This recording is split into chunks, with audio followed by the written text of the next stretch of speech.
अब मामला जो है वो सियासत से और मईशत से आगे निकल गया। अब तो कौमी सलामती का मामलात खतरात खड़े हो गए जहां पर वो इस वक्त लेकर आ गए मुल्क को। लेकिन अगर सारा मलबा गिर रहा है, अगर कर रहे हैं तो अपने इदारे के साथ कोई वफादारी नहीं है, और अगर नहीं कर रहे हैं तो जैसे मैंने कहा कि अपने इदारे की साख के लिए जो कर रहा है उसके हाथ रोकने भी चाहिए।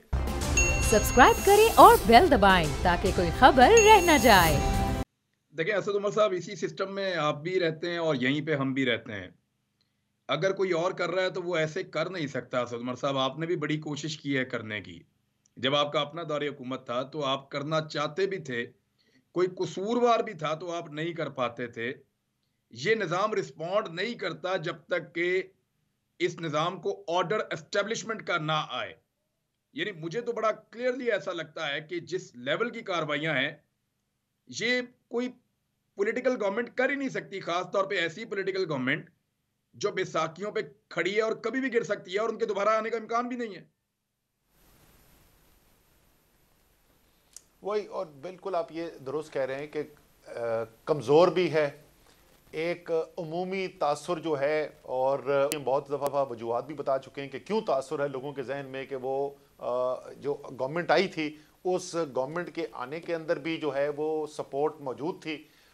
उसके बाद इंतहाई कमज़ोर सूरत हाल के अंदर जाके मैं हमेशा जो है ना वो अगले को थोड़ा सा बेनिफिट ऑफ डाउट जो कहते हैं ना अंग्रेजी के अंदर, वो ज़रूर देता हूँ कि शायद ये इतने डेस्परेट उनको नजर आ रहा है ना, खात्मा उनको सामने नजर आ रहा है। उनको पता है कि मुल्क को किस तबाही के अंदर लेके चले गए हैं कि अब मामला जो है वो सियासत से और मईशत से आगे निकल गया। अब तो कौमी सलामती का मामलात खतरात खड़े हो गए जहां पर वो इस वक्त लेकर आ गए मुल्क को।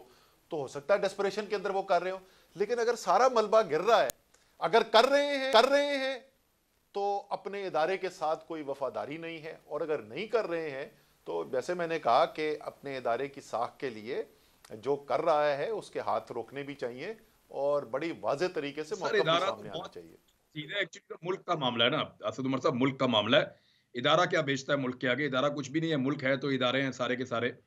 और ये तो बहुत छोटी छोटी बातें हैं, किसी इदारे की इज्जत या उसका एहतराम। एक्चुअली तो पाकिस्तान है जिसकी वजह से हम सब हैं। सर, एक चीज मैं जानना चाहता हूँ, फवाद चौधरी की गिरफ्तारी से आप लोगों को कितना फायदा हुआ? देखिए, फवाद चौधरी की गिरफ्तारी से तहरीक इंसाफ को वक्ती तौर पे ये तो बिल्कुल सही है। हमारी बहुत मौसर आवाज़ है, मीडिया को हैंडल करता है और एक टिका के ये जो है इम्पोर्टेड हुकूमत जो है उसको वो उसका मुकाबला करता है। और सच्ची बात है, उसका मुकाबला कोई कर नहीं सकता है दूसरी साइड के ऊपर। तो उस लिहाज से तो वक्ती तौर पे अगर आप देखें तो हमें बिल्कुल नुकसान है उसके ना होने का।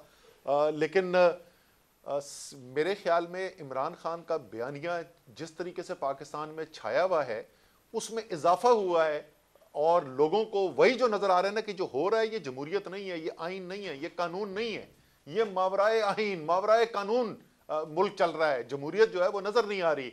उसके उस बयानिए को मज़ीद तक़वियत मिली है, और मेरा दोस्त फवाद चौधरी जो है उसका तो फ़ायदा ही फ़ायदा कराया है। वो अगर वो 6 फुट का था इससे पहले तो वो 12 फुट का हो गया।